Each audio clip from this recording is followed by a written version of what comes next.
বাইজিদ বুস্তামি আল্লাহর বহুত বড় একজন ওয়ালি।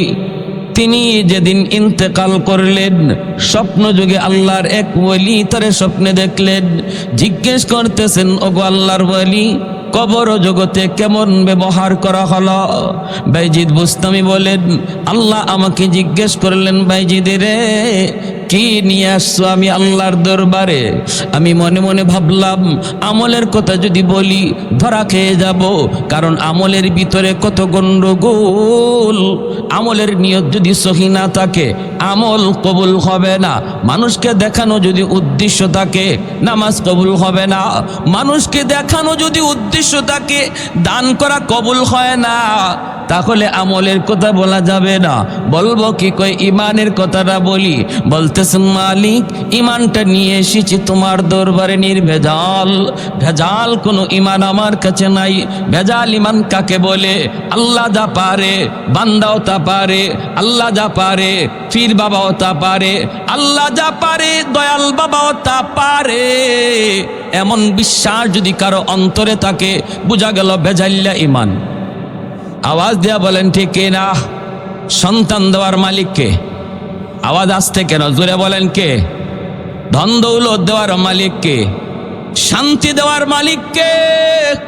কেউ যদি মনে করে আমার দয়াল বাবা খাজা বাবার দরবারে গেলেও ধন পাওয়া যায়, দৌলত পাওয়া যায়, শান্তি পাওয়া যায়, সন্তান পাওয়া যায়, তাহলেই বোঝা গেল তার ইমান হলো ভেজাল্লা ইমান, নির্ভেজাল নয়, নির্ভেজাল নয়। আমরা যারা এখানে বসে আসলাম, বলুন তো আমাদের ইমান ভেজাল না নির্ভেজাল? আমরা নির্ভেজাল। আমরা নির্ভেজাল। কেউ এমন বিশ্বাস অন্তরে রাখি, আল্লাহ যা পারে মানুষটা পারে না, এমনকি নবীও তা পারেন না, আল্লাহ যা পারে, ঠিক না? এর নাম হলো নির্ভেজাল ইমান। জাতের সাথেও শরিক করা যাবে না, আল্লাহর গুণের সাথেও কাউকে শরিক করা যাবে না। বাইজিদ বুস্তামি বলতেছেন, আল্লাহ ইমানটা আমার নির্ভেজাল। আল্লাহ পাক রব্বুল আলামিন তখন বলেন, বাইজিদ উযকুর লাইলাতাল লাবান, নির্ভেজাল ইমান যদি তোমার হয় তাহলে দুধের রাতের কথা ইয়াদ করো। কি ছিল সেই দুধের রাতের ঘটনা? একদিন তিনি দুধ খেয়েছিলেন, দুধ খাওয়ার পর পেট খারাপ করেছে। তিনি বলতেছেন, আমার দুধে পেট খারাপ করে ফেলেছে। আল্লাহ ওই দিকে ইঙ্গিত দিলেন, রে বাইজিদ, পেট খারাপ করার ক্ষমতা দুধের নাই, পেট খারাপ করার ক্ষমতা শুধুমাত্র আমি আল্লাহর, ঠিক না? এ বাইজিদ, ভালো মন্দ দেওয়ার মালিক আমি আল্লাহ। কোন বস্তুর এই ক্ষমতা নাই, কোন মানুষের এই ক্ষমতা নাই। কেমন করে তুমি এই কথা বলেছিলে? ইমান নির্ভেজাল কেমন করে হলো? সাথে সাথে বাইজিদ বুস্তামি বুঝে ফেলছেন, হায় হায়, আমি তো এখানেও ধরা খেয়ে গেলাম।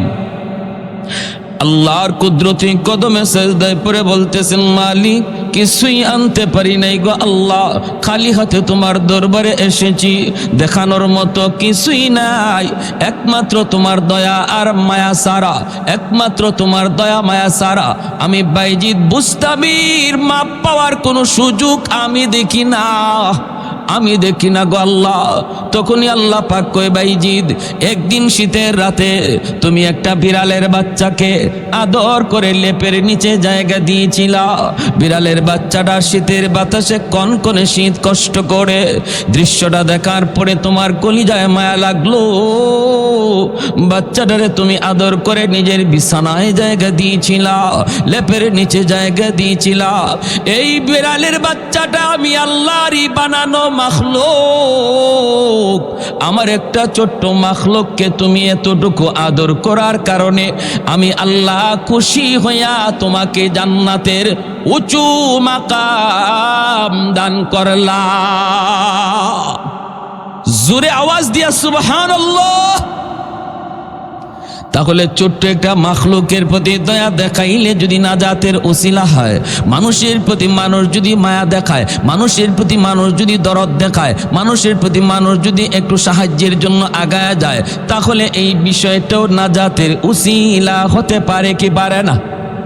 চোখের সামনে কত মানুষ বিপদে পড়ে আসলো, তুমি সাহায্যের জন্য হাত বাড়াইলা না রে আল্লাহর গোলাম। একটু সাহায্যের জন্য কতজন তোমার কাছে হাত বাড়াইলো, তুমি সাহায্য করলা না। বিপদে পড়ছে তারে সাহায্য করলা না, বোঝাটা তুলে দিতে কয় বোঝাটা তুলে দিলা না। অন্ধ মানুষটা রাস্তা পার হতে পারে না, তুমি পার করে দিলা না।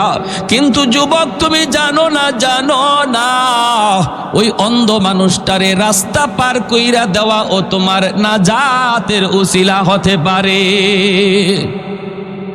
তাহলে মানুষের প্রতি দয়া দেখানোর দরকার আসেনি না নাই? মানুষের প্রতি মায়া দেখানোর দরকার আসেনি না নাই? ছোট্ট থেকে ছোট্ট উসিলাও আল্লাহর কাছে ছোট্ট আমল উসিলা হয়ে যাবে। এজন্য বলতেছি রে ভাই, হৃদয়ের কান দিয়ে দিলের কান দিয়ে কথাগুলি একটু মনোযোগ দিয়ে শুনবো। হতে পারে আজকের এই বসা আমার নাজাতের উসিলা। মনোযোগ কার কার আছে হাত তুলে আল্লাহকে দেখান। আল্লাহ তুমি প্রতিটা হাতকে কবুল করো, জোরে বলি আমিন। আল্লাহ আমাদের প্রত্যেককে আমলের নিয়তে কথাগুলি শোনার তৌফিক দান করো। আমি যে আয়াতে কারিমা তেলাওয়াত করেছি, এই আয়াতে আল্লাহ রাব্বুল আলামিন বলেন, ওয়ালানাবলুওয়ান্নাকুম বিশাইইম মিনাল খাউফি ওয়াল জু' ওয়া নাকসিম মিনাল আমওয়ালি ওয়াল আনফুসি ওয়াস সামারাত ওয়া বাশশিরিস সাবিরিন। আমি আল্লাহ নিশ্চয়ই কখনো কখনো ইমানদারের কাছ থেকে পরীক্ষা নেব, বিপদ আপদ দিয়া, মুসিবত দিয়া, ক্ষুধার যন্ত্রণা দিয়া, জানের ভয় দিয়া, মালের উপরে কোনো বিপদ দিয়া, বিভিন্ন আকারে মুসিবত আপদ বিপদ দিয়া আমি আমার বান্দার ইমানের পরীক্ষা নেব। এই পরীক্ষায় যারা সবর করবে, আল্লাহ বলেন বন্ধু তুমি জানায় দাও তাদের জন্য আমি আল্লাহর পক্ষ থেকে জান্নাতের সুসংবাদ। বিপদের সময় যারা সবর করবে তাদের জন্য আল্লাহর পক্ষ থেকে জান্নাতের সুসংবাদ। বলুন তো আমার আপনার জীবনে কম বেশি ছোট বড় বিপদ আসেনি না নাই? এমন কোনো মানুষ পাওয়া যাবে না দুনিয়ায় যে বলবে যে আমার জীবনে কোনো বিপদ নাই, আমার জীবনে কোনো কষ্ট নাই, আমার জীবনে কোনো পেরেশানি নাই, শুধু সুখ আর সুখ। এমন মানুষ দুনিয়ায় মিলবে না। কারণ দুনিয়ার বৈশিষ্ট্য হলো কখনো সুখ কখনো দুঃখ, কখনো হাসি কখনো কান্না, কখনো সচ্ছলতা কখনো অভাব। এটা হলো দুনিয়ার বৈশিষ্ট্য।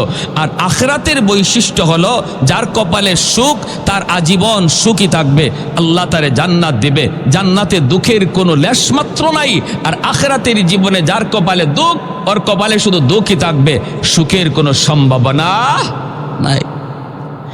এজন্য দুনিয়ার এই বৈশিষ্ট্য কখনো সুখ কখনো দুঃখ, বিধায় আমরা কখনো অভাবে পড়ি, কখনো অসুস্থতার মধ্যে পড়ি, কখনো বিভিন্ন মুসিবতে পড়ি। আর আল্লাহ বলছেন এটা ইমানদারের উপরে পরীক্ষা হবেই হবে। যে বলবে আমি ইমানদার, আহাসিবান নাসু আইয়ুতরাকু আইয়াকুলু আমান্না ওয়া হুম লা ইফতানুন। আল্লাহ বলেন মানুষ কি মনে করে সে বলবে আমি ইমানদার, অথচ আমি আল্লাহ তার কাছ থেকে ইমানের পরীক্ষা নেব না? এটা কি মানুষ মনে করে? না না, এমনটা মনে করো না। তুমি যদি বলো আমি ইমানদার, তুমি যদি বলো আমি আল্লাহকে বিশ্বাস করি, তাহলে মনে রাখো তোমার ইমান এত বড় দৌলত, এত বড় দৌলত। তাম দুনিয়ার সমস্ত সহায় সম্পদ যদি এক পাল্লায় রাখা হয়, আদনা থেকে আদনা মুমিনের ইমান এক পাল্লায় রাখা হয়, ইমানের পাল্লা ভারী হবে। যেই ইমানের খাতিরে আমি আল্লাহ তোমার জান্নাত দিব, এত দামি বস্তুর পরীক্ষা কিছু হবেই। সেটা হয়তো বা জীবনে একবার, কারো হতে পারে জীবনে দুইবার, কারো হতে পারে বিপদ, কারো হতে পারে সেই পরীক্ষাটা ছোট, কারো জন্য পরীক্ষা হতে পারে বড়। যার ইমান যত মজবুত তার পরীক্ষা তত কঠিন, যার ইমান যত মজবুত তার পরীক্ষা তত কঠিন। নবীগণের ইমান ছিল খুব বেশি মজবুত, এজন্য নবীদের ইমানের পরীক্ষাও ছিল খুব কঠিন, আর আমাদের ইমানটাই দুর্বল। এজন্য আল্লাহর পক্ষ থেকে পরীক্ষাটাও আসে ছোট ছোট, কখনো অসুস্থতা, কখনো ছোটখাটো বিপদ, কখনো অভাব, এর দ্বারা আমাদের উপরে ইমানি পরীক্ষা আসে। প্যারে হাদিরিন, ওই পরীক্ষাগুলাতে কে সবর করলো আর কে সবর করলো না, এর আলামত হলো বিপদে পইরাও, মুসিবতে থাইকাও, অভাবে থাকাকালীন সময়েও যে মানুষ আল্লাহকে ডাকে, আল্লাহর গোলামি করে, তারে মসজিদে পাওয়া যায়। অভাবে আছে এরপরও মসজিদ ছাড়ে না, অভাবে আছে এরপরও আল্লাহর জিকির ছাড়ে না, অভাবে আছে এরপরও হারাম পথে যায় না। বোঝা গেল সে আল্লাহর দেওয়া পরীক্ষার মধ্যে সে পাশ করেছে, বোঝা গেল সে পরীক্ষায় পাশ করেছে। সাইয়্যিদুনা আইয়ুব আলাইহিস সালাম বহুত বড় আল্লাহর এক পয়গম্বর, বনি ইসরাইলের জলিলুল কদর একজন পয়গম্বর।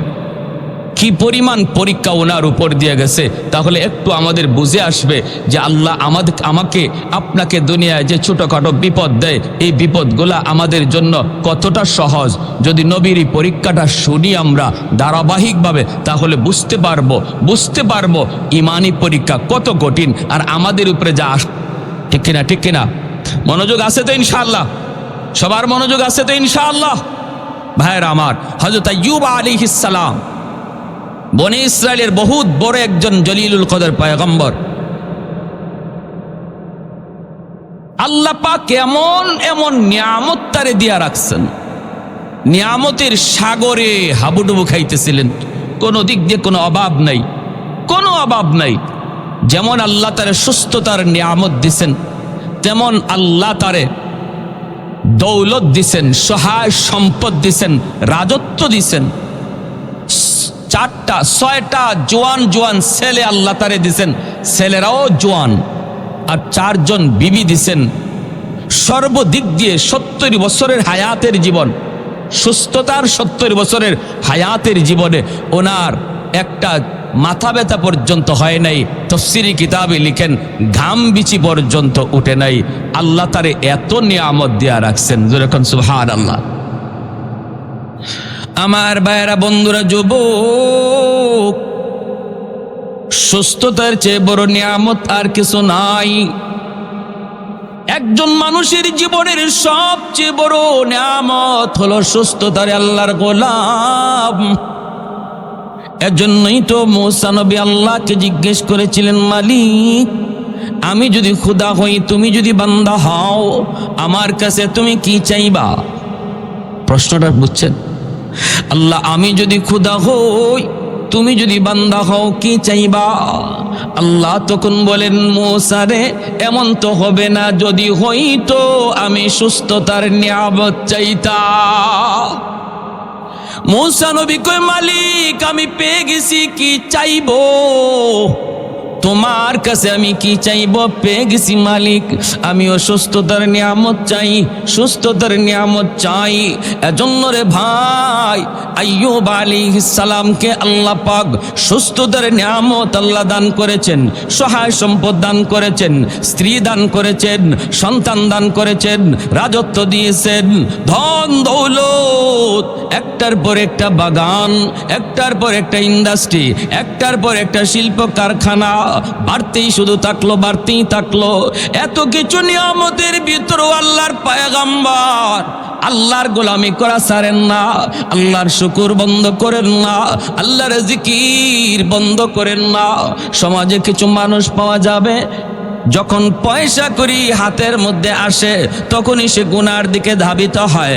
অনেক মানুষ, অনেক শিল্পপতি পাওয়া যায়, রাত 2টা বাজে 3টা বাজে ঘরে ঢুকে, স্ত্রী জানে না কখন স্বামী ঘরে ঢুকলো।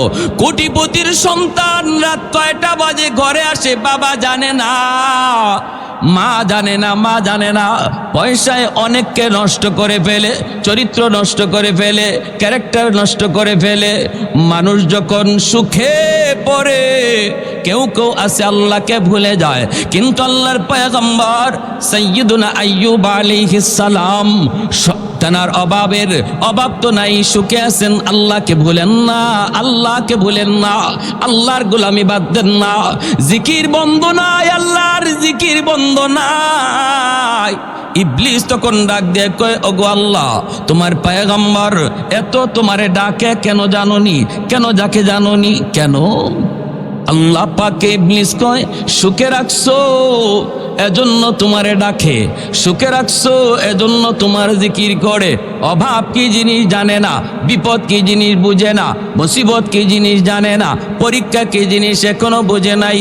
আমি ইবলিসের মনে হয় যদি তুমি তারে বিপদে ফালাও, জিকির করবে দূরের কথা, তোমার নাম পর্যন্ত ভুলে যাবে। নাউজুবিল্লাহ। আল্লাহ পাক রব্বুল আলামিন তখন বলে, রে ইবলিস ভালো করে শুন, ভালো করে শুন। আইয়ুব আমি আল্লাহর পয়গম্বর ইচ্ছা করে হওয়া যায় না, আমলের দ্বারা অলি হওয়া যায়, নবী হওয়া যায় না, বুজুর্গ হওয়া যায়, নবী হওয়া যায় না। নবী আল্লাহ নিজে পছন্দ করেন, আল্লাহ নিজে নির্বাচন করেন। আল্লাহ বলে, ইবলিস শুন, আইয়ুবকে আমি আল্লাহ নির্বাচন করেছি, অতএব তোর ধারণা ভুল, ধারণা ভুল, এমনটা হতেই পারে না, হতেই পারে না।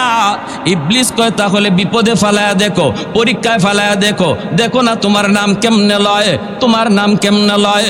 আমি তো বললাম নাম ভুলেই যাবে, নাম ভুলেই যাবে, নামই মনে থাকবে না। আল্লাহ পাক বলে, তাহলে দেখ চ্যালেঞ্জ, তোর সাথে আমি আল্লাহর চ্যালেঞ্জ, দেখ দেখ। আমার আইয়ুবের উপর পরীক্ষা শুরু হয়ে গেল। এক নম্বরই পরীক্ষা আল্লাহ পাক রব্বুল আলামিন দিলেন, রে যুবক, সহায় সম্পদগুলি একে একে ধ্বংস হতে লাগলো। আজ অমুক ফ্যাক্টরিতে আগুন, কালকে ওই বাগানে আগুন, অমুক জায়গা আজকে ধ্বংস। এই খবরগুলি যখনই পয়গম্বরের কাছে আসতে থাকে, তখনই তিনি সাথে সাথে আল্লাহর শুকরিয়া আদায় করে। না শুকরি নাই। আল্লাহ পাক কয়, দেখছনি বিপদ তো আমি আল্লাহ দিলাম, কিন্তু না শুকরি নাই, না শুকরি নাই, এখনো শুকুর করে, এখনো আমি আল্লাহকে ইয়াদ করে। এতগুলি সহায় সম্পদ নষ্ট হয়ে গেল, এরপরেও কিন্তু আমি আল্লাহ কি ভুলে না। ইবলিস কয়, মালিক জানুনি কেন, কেন? কয়, রাজত্ব রাখছো এজন্য, আল্লাহ রাজত্ব কেড়ে নিলেন, তখনও ইনি শুকরিয়া আদায় করে। ইবলিস কয়, কারণ হলো 6টা জোয়ান ছেলে আছে, ভরসা হলো সন্তানের উপর। সম্পদ যদি চলেও যায়, সন্তান তো আছে 6টা জওয়ান। এই 6টা জওয়ান ছেলের দ্বারা সম্পদ আবার কামাই করবে, এজন্য কোনো টেনশন নাই, তোমার গোলামি করে। আল্লাহ বলে, না না, সন্তানের উপর পরীক্ষা শুরু হবে। 6 জন যুবক ছেলে এক ঘরে ঘুমায় রইছে। হঠাৎ করে রাতের বেলা চাঁদ ভেঙ্গে আইয়ুব নবীর 6টা ছেলে একসাথে মারা গেল। রে যুবক, একসাথে 6 জন ছেলের মৃত্যু সংবাদ বাবা শুনতে পাইলেন। এরপর নবী শুকরিয়া আদায় করে, জোরে কোন সুবহানাল্লাহ। আল্লাহর কাছে ডাক দেয়া কয়, মালিক সন্তান তো আমার কাছে ছিল আমানত, এই সন্তানের মালিক তো আমি না, সন্তানের মালিক তুমি। আমার আপনার কাছে সন্তান আল্লাহর তরফ থেকে আমানত, দখলে আমার। এই সন্তান নিজের খুশি মতো চালানো যাবে না, আমানতের বস্তু নিজের মর্জি মতো ব্যয় করা যায় না, করলেই সেটা খেয়ানত হয়। আমানতের বস্তু নিজের মর্জি মতো ব্যয় করা যায় না, করলেই সেটা খেয়ানত হয়। কেমনে ব্যয় করতে হয়? কয়, মালিকের নির্দেশ মতো, মালিক যেভাবে বলে সেইভাবে, তাহলেই আমানতদারি রক্ষা হয়। সন্তান আল্লাহর তরফ থেকে আমার আপনার কাছে আমানত। এজন্য সন্তানকে যা খুশি তা শেখানো যাবে না, যা খুশি তা দেখানো যাবে না, যা খুশি তা পরানো যাবে না, যা খুশি তা তারে জামাও পরানো যাবে না, যা খুশি তা তারে তার শোনানো যাবে না। সন্তানকে কি শোনাবো, সন্তানকে কি দেখাবো, সন্তানকে কি পড়াবো, সেই জিনিসটাও চলবে আল্লাহর মর্জি মতো, তবেই আমানতদারি রক্ষা হবে। হাসরের মাঠে বহু বাপ মা আল্লাহর আদালতে খিয়ানতকারী হিসেবে কাঠগড়ায় দাঁড়াবে, আর সেই মামলাটা দায়ের করবে তার সন্তান। সন্তান মামলা দায়ের করবে বাপ মার বিরুদ্ধে। আল্লাহ, আমি ছোট ছিলাম, আমি বুঝি নাই কোথায় পড়লে পরে তোমাকে চেনা যায়, কোন শিক্ষা লাভ করলে পরে আখিরাত জানা যায়। আল্লাহ, আমি ছোট্ট বাবু ছিলাম, আমি বুঝতাম না। আল্লাহ, আমার বাপ মা বুঝতেন, তারা কেন আমাকে ওই শিক্ষা দিলেন না? আমি আজ যে কারণে জাহান্নামী হলাম, আমার বাপ মা আমার চেয়ে ডাবল অপরাধী, তাদেরকে জাহান্নামের ডাবল শাস্তি দাও। রব্বানা আতিহিম দিআফাইন মিনাল আযাব ওয়াল আনহুম লা'নান কাবীরা। সন্তান বাপ মাকে আল্লাহর আদালতে আসামির কাঠগড়ায় দাঁড় করায় দিবে। অনেক বাপ মা সন্তানের মামলায় আল্লাহর আদালতে আসামি হবে। কারা? যারা সন্তানের ব্যাপারে খেয়ানত করেছে। সন্তানের ব্যাপারে কি করেছে? খেয়ানত করেছে। যেই বয়সটাতে তাকে আল্লাহর নাম শিখানোর কথা, যেই বয়সটাতে তাকে আখিরাত জানানোর কথা, যেই বয়সটাতে তারে কালেমা শিখানোর কথা, যেই বয়সে তারে কোরআন সহি শুদ্ধ করে শিখানোর কথা, যেই বয়সে ইসলামের মৌলিক জ্ঞান তার অন্তরে দেওয়ার কথা, এই শিক্ষা না দেওয়ার কারণে, এই বয়সে তারা সেই শিক্ষা না দেওয়ার কারণে আল্লাহর আদালতে সন্তান মামলা দিবে। আর এই সন্তান বড় হইয়া সে যখন কলেজে যাবে, শিশুকালে বাপ মা তার এই শিক্ষা না দেওয়ায় সে কলেজে গিয়ে বেনামাজি হবে, ভার্সিটিতে গিয়ে বেনামাজি হবে, নাস্তিকদের কাছে গিয়ে সে নাস্তিক হবে, ইসলামের বিরুদ্ধে কথা বলবে। আর যেই সমস্ত বাপ মা সন্তানের ব্যাপারে আমানতদারি রক্ষা করেছে, শিশুকালেই তারে দিন শিখাইছে, শিশুকালেই তারে নুরানি মাদ্রাসায় পড়াইছে, আল্লাহকে চিনাইছে, পরকাল বুঝাইছে, এই ছেলে যদি কলেজেও যায় বেনামাজি হবে না, নামাজি হবে। এই ছেলে যদি ইঞ্জিনিয়ার হয়, নাস্তিকদের ভিড়ে যায়ও সে কোরআনের পক্ষেই কথা বলবে, উলামায়ে কেরামের পক্ষে আওয়াজ দিবে, কোরআনের পক্ষেই সর্বদা জয় গান গাবে। হাজারো নাস্তিকের ভিতরে তাকবীরের আওয়াজ উঠাবে। মুস্কান, ভারতের নারী মুস্কানের মতো আওয়াজ দিয়ে, এখন ঠিক কিনা? প্যারে হাজিরিন, এজন্য বলি ভালো করে ইয়াদ রাখবেন, আমরা যারা বাবা হয়েছি আমাদের বহুত বড় জিম্মাদারি আছে, বহুত বড় জিম্মাদারি ভাই। এই জিম্মাদারিতে যদি গাফলতি করি সন্তানের মামলায় ধরা খেয়ে যাব, সন্তানের মামলায় ধরা খেয়ে যাব। আল্লাহ আমাদেরকে সহি বুঝদান করুন, সবাই বলে আমিন। হযরত আইয়ুব আলাইহিস সালামের কাছে যখন ৬টা সন্তান মারা যাওয়ার খবর আসলো, তখনও নবী নিরাশ হন নাই, নাশুকরি করেন নাই, আল্লাহর দরবারে শুকরিয়া আদায় করে বলছেন, আল্লাহ, সন্তান ছিল আমার কাছে আমানত, আমানতের বস্তু তুমি তোমারটা নিয়ে গেছো।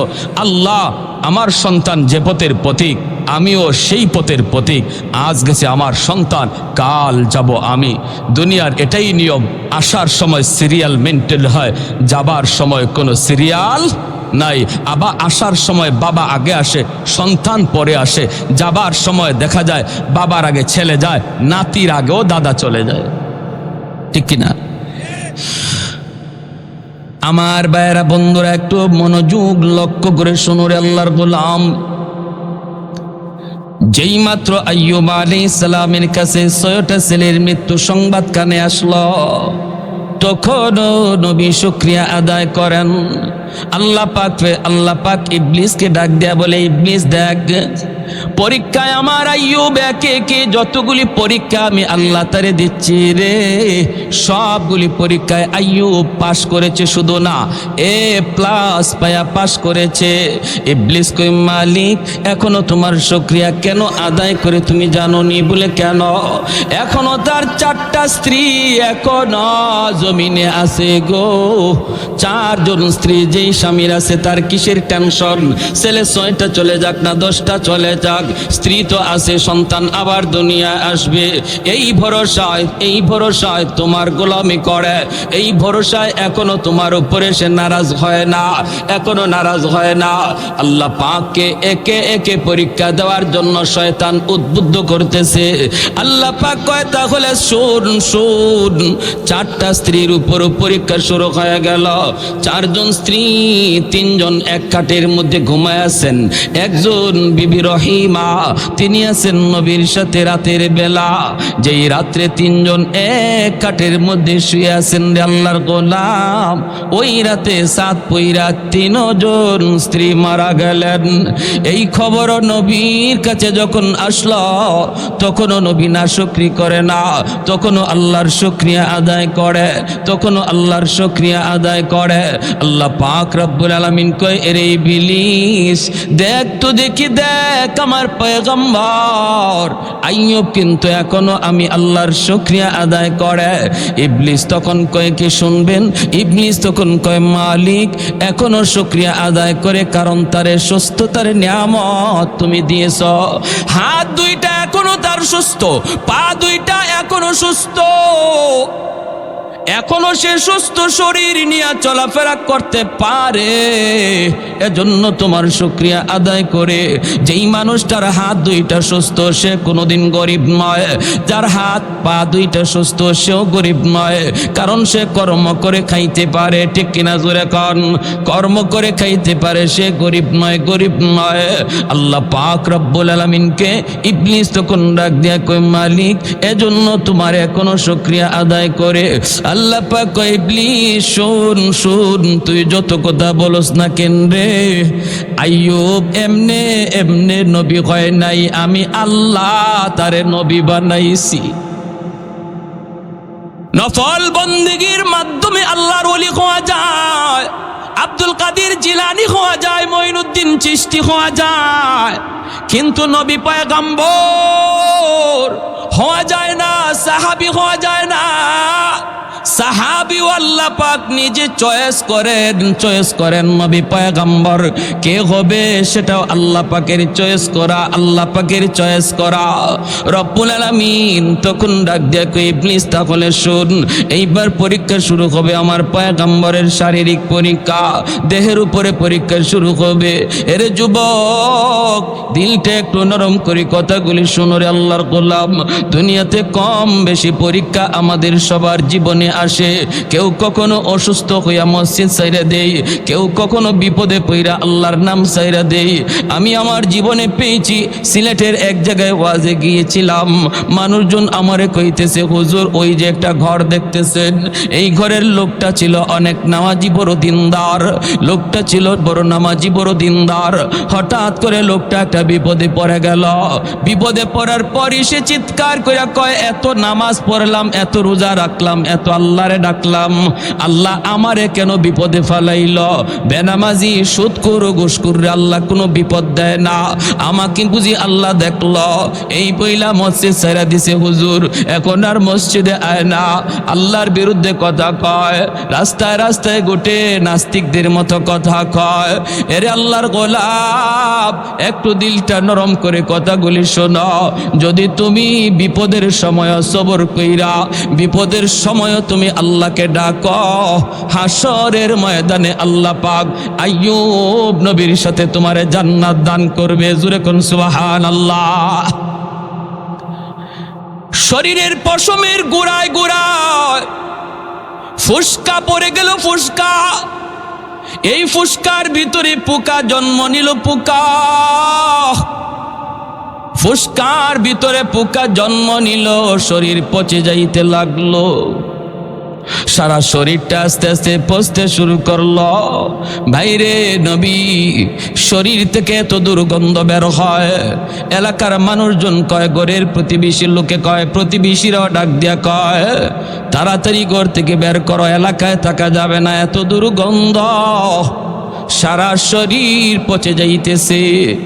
আল্লাহর পয়গম্বর, 4 জন বিবি ছিল, 3 জন তো মারা গেছে, একজন জীবিত। তিনি কে? তিনি হলেন বিবি রহিমা। মানুষজন ডাইকা কয়, রহিমা, ও রহিমা, আমরা সবাই গেলাম, তুমিও কি যাইবা না স্বামীর সাথে থাকবা? আল্লাহর বান্দি তখন বলতেছে, তোমরা সবাই চলে যেতে পারো গো, কিন্তু আমার স্বামী আমি ছাড়ব না, আমি আমার স্বামীকে ছেড়ে যাব না, স্বামীর খেদমত ভুলবো না। ও রহিমা, তোমার নাকে কি কোনো দুর্গন্ধ লাগে না? বিবি রহিমা তখন ডাক দিয়া বলতেছে, আমার নাকে কোনো দুর্গন্ধ লাগে না। কই তাহলে তাড়াতাড়ি স্বামীরে লইয়া তুমি ঘর থেকে বের হও, যেখানে মন চায় সেখানে যাও, আমরা দুর্গন্ধের কারণে টিকতে পারি না, তোমার যেভাবে মন চায় সেদিকে যাও। তিনি ঘর থেকে স্বামীরে নিয়ে বের হয়ে গেলেন। আল্লাহর পয়গম্বর আইয়ুব আলাইহিস সালাম, যার এক সময় এই এলাকার রাজত্ব ছিল, এক সময় আল্লাহ পাক তারে কোটি কোটি সম্পদের মালিক দিয়া রাখলো। 24 ঘন্টা তার দরজার পাশে অভাবী মানুষ দাঁড়ায় থাকত, অনবরত যাদেরকে তিনি দান করতেন। আজ ওই মানুষগুলো কয়, রহিমা তাড়াতাড়ি যাও, তাড়াতাড়ি সরগ, এলাকায় থাকতে পারি না, কই যাইবা তুমি জানো? ঘর থেকে বের হইয়া আল্লাহর বান্দি স্বামীর নিয়ে তিনি রাস্তায় আসলেন। রাস্তা দিয়ে পথিকেরা যায়, পথিকেরা ডাক দেয়া কয়, রহিমা রাস্তা দেখে স্বামীর নিয়ে যাবায় মন চায় সেদিকে যাও, আমরা রাস্তায় হাঁটা চলা করতে পারি না, রাস্তায় আমরা হাঁটা চলা করতে পারি না। আল্লাহর বান্দি স্বামীর নিয়া চোখের পানিটা মইসা মইসা তিনি বের হয়ে যাইতেছেন। তিনিও সাধারণ কোনো মহিলা না রে ভাই, তোমরা মনে করতে পারো তিনি হয়তো কোনো গরিব গরিব মেয়ে ছিলেন, এজন্য তিনি স্বামীর নিয়ে বের হচ্ছেন না।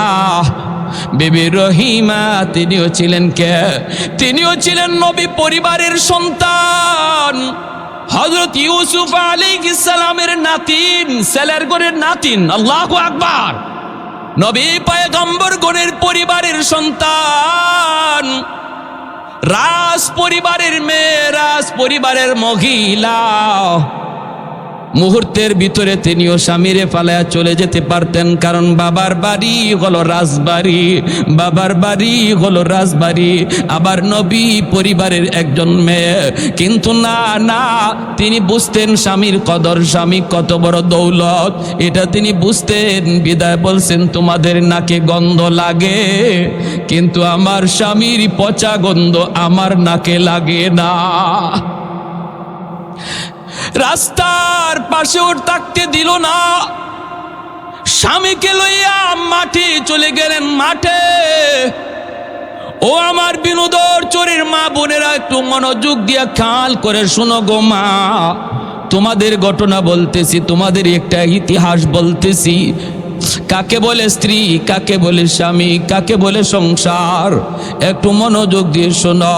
এমন সংসার যদি করতে পারো, ঘরটা জান্নাতি ঘর হয়ে যাবে। এই সন্তানগুলিকে আল্লাহ জান্নাতি সন্তান বানায় দিবে, মেধাবী সন্তান আল্লাহ বানায় দিবে। যেই ঘরের মধ্যে স্বামী স্ত্রীর ভিতরে মহব্বত থাকে, এই ঘরের সন্তানগুলিকে আল্লাহ পাক মেধাবী বানায় দেয়, হাফেজে কোরআন বানায়, আলেমে দ্বীন বানায়, মুফতি মুহাদ্দিস বানায়। যেই করে স্বামী স্ত্রীর মধ্যে ঝগড়া হয়, যেই করে স্বামী স্ত্রীর মধ্যে গালাগালি হয়, এই করে সন্তান চেষ্টা করো তার মেধাবী বানানো যায় না, কারণ বাপ মার সর্বদা ঝগড়ার গালাগালির বদাসর সন্তানের উপরে যায় পড়ে। তুমি যদি সন্তানকে মানুষের মতো মানুষ বানাইতে চাও, আগে ঘরটারে সুন্দর করো, ঘরটারে সুন্দর করো। ভাইয়েরা বন্ধুরা, মাঠে তিনি চলে গেলেন, রাস্তা থেকে মাঠে গেলেন স্বামীকে লইয়া। স্বামী গ, এক সময় তোমার আঙ্গুলের ইশারায় এই এলাকা চলতো, আজকে এলাকার মানুষ তোমারে ঘরে জায়গা দেয় না, রাস্তায় জায়গা দেয় না, মাঠে চলো। মাঠে গেলেন, কৃষকেরা আসতে দৌড়ায় আইসা বলতেছে, রহিমা এখানে যদি স্বামীর নিয়ে থাকো, আমরা মাঠে কোনো কাম কাজ করতে পারবো না, এত দুর্গন্ধ, এত দুর্গন্ধ, আমরা মাঠে কাম কাজ করতে পারবো না, তুমি অন্য কোথাও চলে যাও। আল্লাহর বান্দি স্বামীর নিয়ে তিনি কোথায় যাবেন, কোন দিকে যাবেন? জঙ্গলের দিকে রওনা দিয়েছেন। জঙ্গল, জঙ্গলের পাশে যায় তিনি দেখতে পেলেন একটা ডাস্টবিন, সর্বদা দুর্গন্ধ বের হয়। ডাস্টবিনের পাশে যায় তিনি জায়গা করে নিলেন। এই ডাস্টবিনের দুর্গন্ধের কারণে কোনো মানুষজন এই রাস্তা দিয়ে, এই জায়গা দিয়ে যাতায়াত করে না। তিনি বুঝলেন মানুষ যখন আসে না, তাহলে বলে আমাকে কেউ এখান থেকে সরাবে না। এই জায়গাটাতেই স্বামীকে নিয়ে তিনি থাকতে শুরু করলেন। ডাস্টবিনের গন্ধ আল্লাহর বান্দির নাকে লাগে না, স্বামীর দুর্গন্ধ নাকে লাগে না। এখানেই স্বামীকে নিয়ে তিনি পইরা আছেন।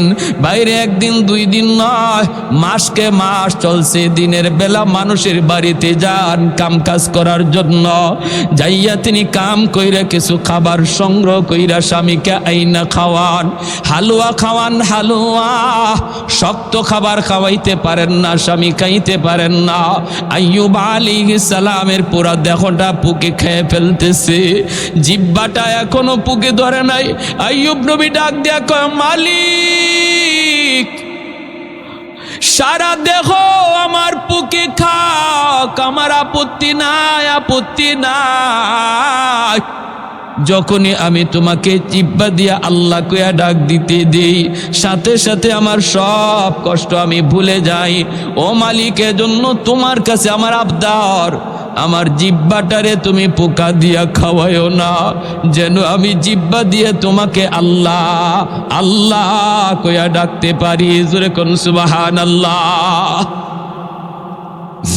ভাইরা আমার, আল্লাহর বান্দি মানুষের বাড়িতে যে কাম করেন, হালুয়া পাকায়া স্বামীরে তিনি খাওয়ান। কেমনে খাওয়ান রে ভাই? চামচ দিয়া খানা দিতে পারেন না, দিলে পরে চামচটা লাগলে নবী ব্যথা পান, কারণ দাঁতের মাড়িটা পর্যন্ত পচে গেছে, এমনিভাবে ঠোঁট পর্যন্ত সব পচে গেছে। চামচ যদি লাগে সাথে সাথে তিনি ব্যথা পান, ব্যথা পান। তখন আল্লাহর বান্দি তিনি আঙ্গুল দিয়েও খাওয়ান না। হাত দিয়া খাওয়াইতে গেলে আঙ্গুলটা যদি এই আক্রান্ত জায়গায় লাগে, যদি মুখের এই আক্রান্ত জায়গায় আঙ্গুলের নখটা লাগে, নবী ও কয়ে চিৎকার করে কান্দা উঠেন। এজন্য বিবি রহিমা চামচ দিও না, আঙ্গুল দিও না, নিজের জিহ্বাটারে তিনি চামচ বানাইয়া এই জিহ্বার মধ্যে হালুয়া উঠাইয়া জিহ্বাটা স্বামীর মুখের ভিতরে ঢুকাইয়া খানা খাওয়ার, অলকমের ভিতরে জিহ্বাটা ঢুকে তিনি খানা খাওয়ান। এইভাবে তিনি স্বামীরে খাওয়ান। দিনের বেলা তিনি মানুষের বাড়িতে যায় কাম করেন, কিছু কাম কইরা খাওয়ানোর ব্যবস্থা করেন। এইভাবেই চলছে, এইভাবেই চলছে রে ভাই। ভাইয়েরা বন্ধুরা, একদিন তিনি কাম পান নাই, কোথাও কোনো কাম কাজ পান নাই। গেছেন একজন ইহুদি মহিলার বাড়িতে, যাইয়া তিনি বলতেছেন, মা গ ঘরে কোনো কাম আসেনি, আমাকে কোনো কাম দেওয়া যাবেনি। মহিলায় কয়, না না, আমার বাড়িতে কোনো কাম নাই, কাজের লোক লাগে না, কাজের লোক লাগে না। তখন তিনি বলতেছেন, তুমি হালুয়া পাকাইছো, একটু হালুয়া দিবানি, আমার স্বামীর জন্য একটু হালুয়া নিব। মহিলায় কয়, আমি বিনা টাকায় বিনা পয়সায় হালুয়া দেই না, আমি তো বিক্রি করি, বিক্রি করি। তখন আল্লাহর বান্দি বলেন, মাগো কিছুই তো নাই, কি দিয়ে তোমার আমি দেব, কি বদলা দেব, দেবার তো কিছুই নাই। আমার জন্য চাই না, আমার জন্য চাই না, আমার একজন অসুস্থ স্বামী, আমার অসুস্থ স্বামী জঙ্গলের ডাস্টবিনের পাশে রেখে এসেছি, অসুস্থ ক্ষুধার্ত তার জন্য। মহিলায় কয়, না আমি এমনে দেই না, এমনে দেই না, পয়সা লাগে, পয়সা দিব কোত্থেকে? তখন ওই মহিলা কয়, পয়সা নাই তো ভাগো, দেওয়ার কোনো সুযোগ নাই, কিন্তু একটা কাজ করলে দিতে পারে। বলে কি কাজ?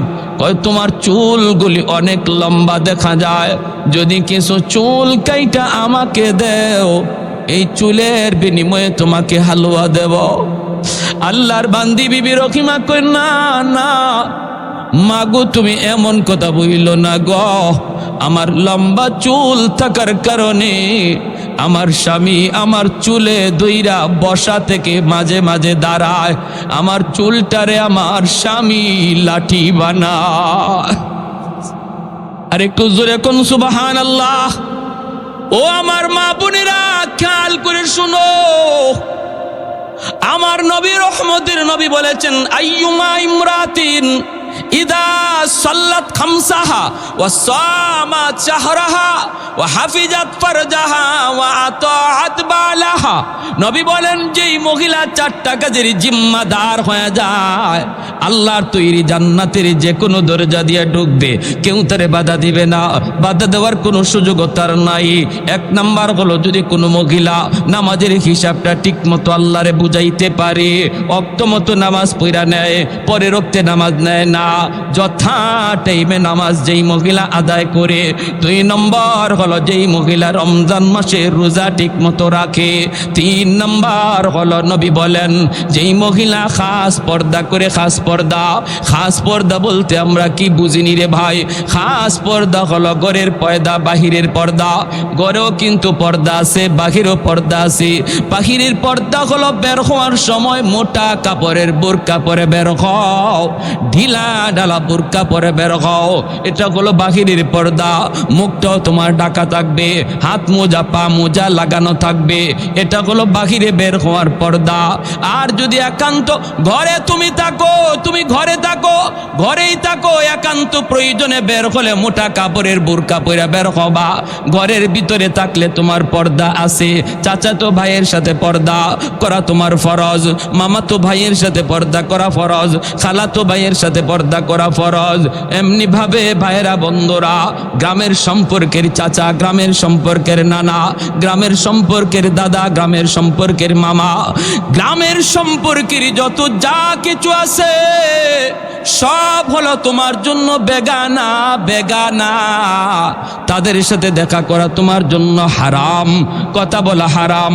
তো ঘরের পর্দা, বাহিরের পর্দা যেই মহিলা করলো, 4 নাম্বার নবী বলেন যেই মহিলা স্বামীর কথা মতো চলে, স্বামীরে খুশি রাইখা চলে। যেই মহিলা মারা যায় আর ওই অবস্থায় তার স্বামী তার উপর খুশি থাকে, নবী বলেন মরতে দেরি, জান্নাতে যাইতে দেরি না। ভাইরা আমার, এজন্যই তো বিবি রহিমা কি পরিমাণ স্বামীর খেদমত, কি পরিমাণ স্বামীর জন্য ত্যাগ, কি পরিমাণ কোরবানি। ওই মহিলা কই চুল কাইটা দিবা, তবে আমি তোমাকে হালুয়া দেব। আল্লাহর বান্দি কয় চুল কাটা যাবে না, কারণ যদি আমি চুল কাটি আমার স্বামী কেমন করে বসা থেকে উঠবে, কেমন করে তিনি বসা থেকে উঠবে।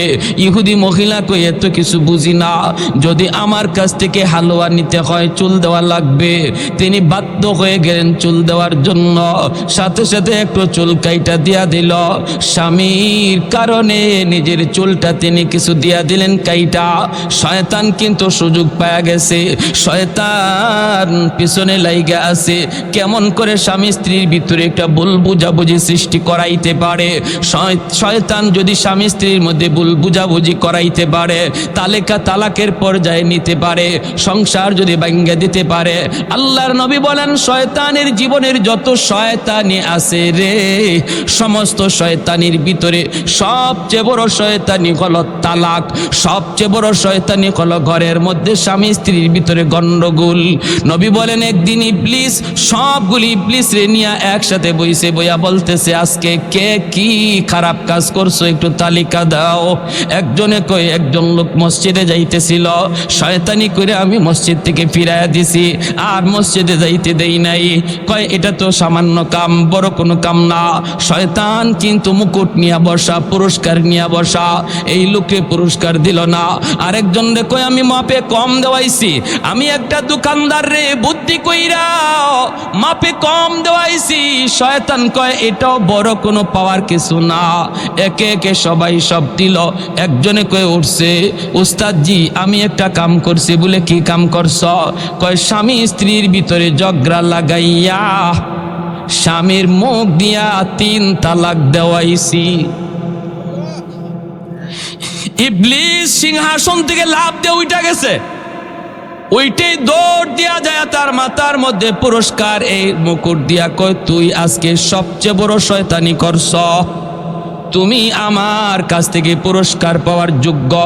কারণ যেই সংসারের ভিতরে তালাক হয়, তালাকের দ্বারা শুধু স্বামী স্ত্রীর জীবন নষ্ট হয় না রে যুবক, তালাকের দ্বারা অবলা সন্তানগুলির জীবন নষ্ট হয়ে যায়। ভবিষ্যৎ অন্ধকার, অন্ধকার, অন্ধকার। মা একদিকে, বাবা একদিকে। একজন সন্তানকে যদি আদর্শ সন্তান বানাইতে হয়, একদিকে মায়ের আদর আর একদিকে বাবার শাসন লাগে। আওয়াজ দিয়ে এখন ঠিক কিনা? খালি মায়ের আদরে কোনোদিন সন্তান আদর্শ মানুষ হয় না, মানুষ হইতে পারে না রে আল্লাহর গোলাম। এজন্য বাবার শাসনের প্রয়োজন। তালাক হওয়া মানে মা একদিকে, বাবা একদিকে। ছেলে মেয়ে হয়তো মার কাছে নয়তো বাবার কাছে, কিন্তু একসাথে আর মা বাপরে পায় না, পায় না। এজন্য এই সন্তানগুলির জীবনটা নষ্ট হয়ে যায়। এজন্য ভাইরা, বন্ধুরা, মনে রাখবা, নবী বলেন, যখনই কোনো ঘরের মধ্যে কোনো পুরুষ তালাক দেয়, সাথে সাথে আল্লাহর আসমানটা কাঁইপা উঠে। এত বড় হালাল জিনিসের ভিতরে সবচেয়ে নিকৃষ্ট নবী বলেছেন তালাক। আমাদের সমাজে পুরুষ তো আছে, কিছু মহিলাও এমন মিলে ঝগড়া কইরা কইরা কয়, দে আমারে তালাক দে। কয়নি না? কয় না? কয় তুই বাপের বেটা হইলে আমারে তালাক দে। নাউজুবিল্লাহি মিন যালিক। এমনি স্বামীর টেম্পার গরম হয়ে রইছে, আরো গরম করে। এই কাজটা করায় দেয় মাঝখানে এসে কে? ইবলিস। কে করায়? ইবলিস করায়। আর হেও গুসার ছুটে তালাক 3টা না দেয়া 14 গোষ্ঠী সহ তালাক দেয়। তোরে তালাক, তোর মারে তালাক, তোর দাদিরে তালাক, তোর 14 গোষ্ঠী তালাক। 3 তালাকের বাহিরে তালাক দিলে মনে রাখবা, একসাথে 3 তালাক দেওয়া কবিরা গুনাহ। যদিও তালাক হয়ে যাবে, কিন্তু যে দিল এর খবর আছে, আল্লাহর কাছে ফিটা আছে।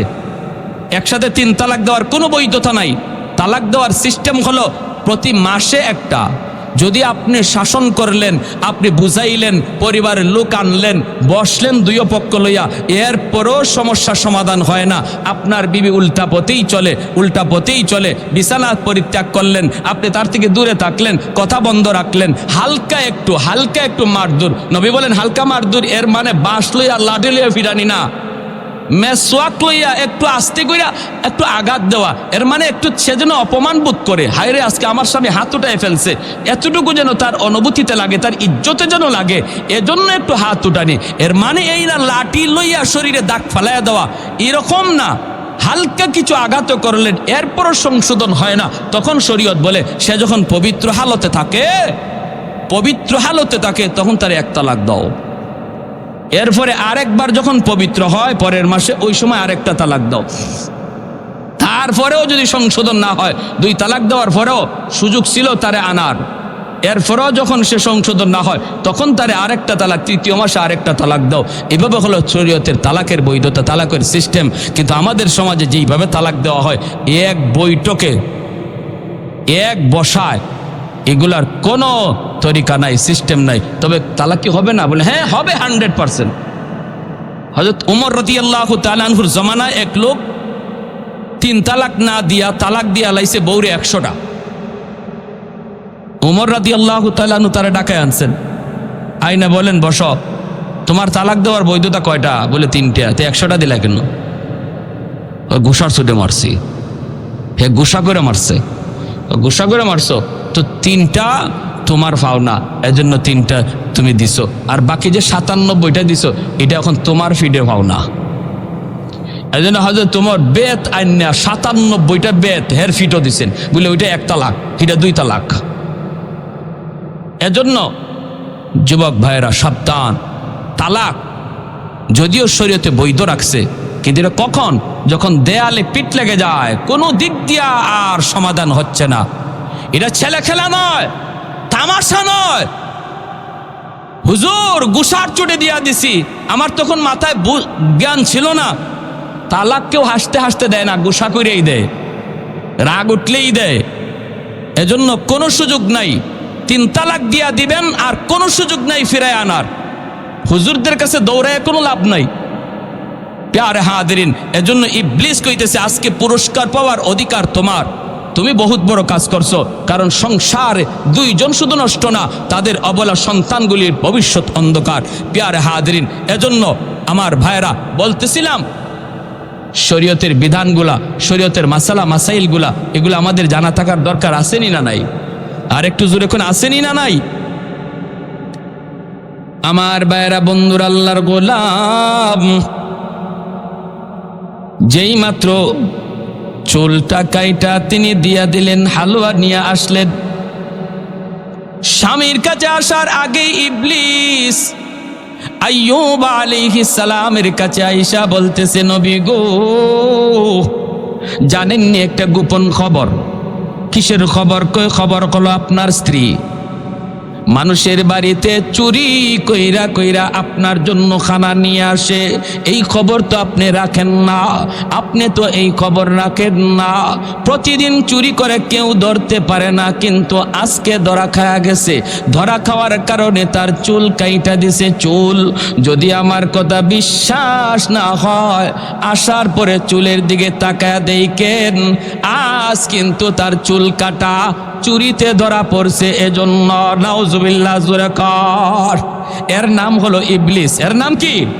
এর নাম হলো ইবলিস। ঘটনা ঘটলো কি আর শোনাইতেছি কি? ঘটনা ঘটলো কি আর শোনাইতেছি কি?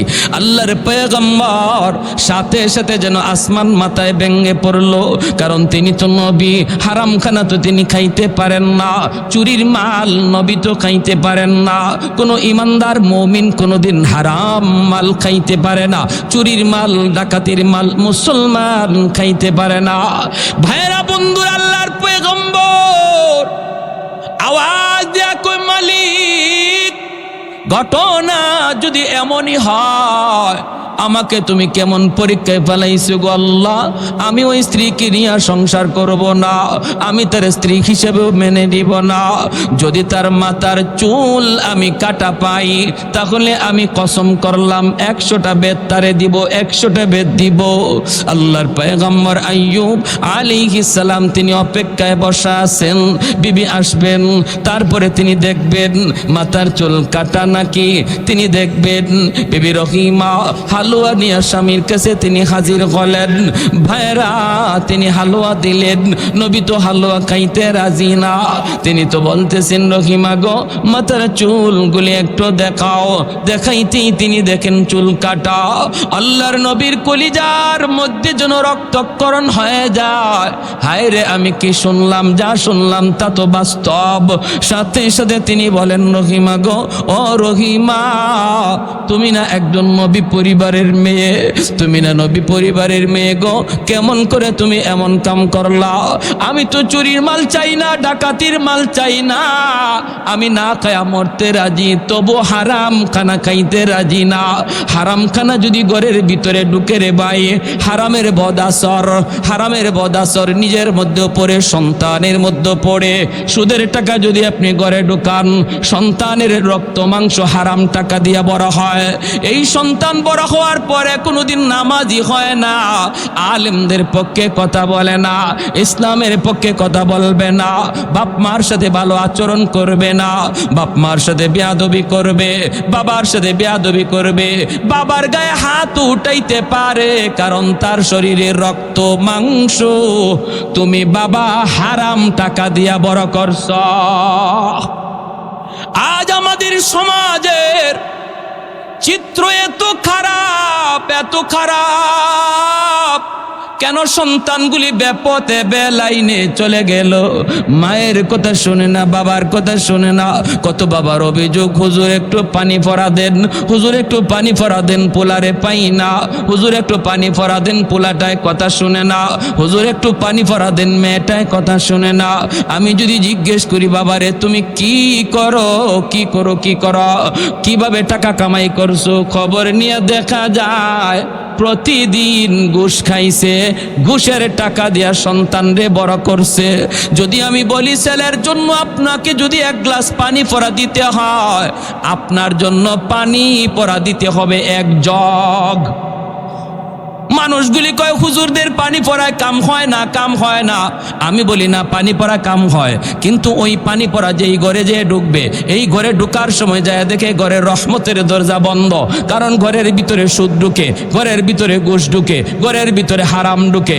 যেই ঘরে হারাম ঢুকে এই ঘরে গজবের দরজা খোলা, রহমতের দরজা বন্ধ। ইমাম সাহেব পানি পড়া দেয়, পানি পড়া আপনার ঘরে গিয়ে ঢুকতে পারে না, কারণ রহমতের দরজা বন্ধ, গজবের দরজা খোলা। ঠিক না, ঠিক না? ফখরে বাঙ্গাল রহমতুল্লাহ আলাইহি ট্রেনে উঠছেন, এক নাস্তিকে হুজুরে পায়া কয়, হুজুর মানুষদের সাথে আর কত দুকাবাজি করবেন? হুজুরে কয়, কের দুকাবাজি? কই যে ফু দেন। একজনে কয়, হুজুর একটু ফু দেন। আপনি একটু ফু দিলেন, এই যে বাতাস দিলেন, এই বাতাসে কি আছে? বাতাসে কি আছে? এমন দুকা দিয়ে আর কত চলবেন? আল্লাহর ওলি বলেন, তুমি বাতাসে কি আছো বুঝো না? কয়, না বুঝি না। ফখরে বাঙ্গাল রহমতুল্লাহ আলাইহি বলে, কেমনে বুঝবা? কারণ তুমি তো জারজ সন্তান, তোমার বাপের ঠিক নাই। হে হাত পা গুছাইয়া হুজুরে এখনই ধরে ফেলবে। শরীর গরম হয়ে গেছে, চেহারা লাল হয়ে গেছে, মানুষজন জমা হয়ে গেল। কি হয়েছে? কই হুজুরে আমাকে গালি দিয়েছে। আল্লাহর ওলি বলেন, আমি তো গালি দেই নাই, আমি তারে বুঝাইছি বাতাসে কি হয়। দেখেন, সে বলছে আমরা যে কোরআন পুইরে ফু দেই, বাতাস দিই, এই বাতাসে বুঝি কিছু হয় না। আমি যে তারে গালি দিলাম, মারলামও না, তার উপরে হাতও উঠাইলাম না, শুধুমাত্র একটা বাতাস ছাড়লাম। গালিও তো একটা বাতাস, এই বাতাস ছাড়াতেই দেখেন তার চেহারা লাল হয়ে গেছে, বডিটা ফুলে গেছে। বুঝাইলাম, নাপাক গালির বাতাসে যদি তোমার চেহারা লাল করে দেয়, বডি যদি ফুলায় দেয়, আল্লাহর কালাম পইরা ফু দিলেও আসর আছে। আপনাদের বালিয়ার পীর সাহেব রাহিমাহুল্লাহ, জিনার খলিফা নুরুদ্দিন ঘরপুরি রহমতুল্লাহ আলাইহি, হুজুরের শনিবার মঙ্গলবার পানি ফোড়া দেন। আর পানি ফোড়া দেওয়ার সিস্টেম হলো, মাদ্রাসার সামনে যে পুকুর, এই পুকুরের মধ্যে ফু দিয়ে হুজুর চলে যেতেন। আর মানুষ এই পুকুর থেকে পানি নিত, নিয়া সবার কামও হয়ে যেত। আলহামদুলিল্লাহ, পুকুরের পানি নিয়ে কাম হয়ে যেত। একদিন হুজুরের এক ভক্ত, খুব কঠিন ভক্ত, আইসা বলতেছে, হুজুর আপনি পুকুরের মধ্যে ফু দিয়া যান, আর পুকুরের এই ফু কোন জায়গায় লাগলো, কোথায় লাগলো না, এটা আমরা বুঝবো কেমন করে? হুজুর আমার একই নয় না, আপনি আমার এই জগটার মধ্যে একটু ফু দেন। নুরুদ্দিন ঘরপুরি রহমতুল্লাহ আলাইহি বলেন, তোমার একই নয় না? কয় না, একই নয় না। কত একই এখন হবে? কাচের গ্লাস লই আইছে, হুজুরে বলেন কাচের জগ, এই জগটার মধ্যে ভালো করে তুমি ধৈর্য, আমি ফু দেই। আমাদের উস্তাদরা পাশেই বসা ছিলেন, সবাই নিজের চোখে দেখছেন, উস্তাদগণ বলছেন, কাচের জগটা তুমি ভালো করে ধৈর্য, আমি ফু দেই। হে কাচের জগটা এমনি ধরে রাখছে। আল্লাহর ওলি তিনি ফু দিলেন, ফু দেওয়া মাত্র কাচের জগটা টাস টাস করে ভেঙ্গে পানিটা মাটিতে পড়ে গেল।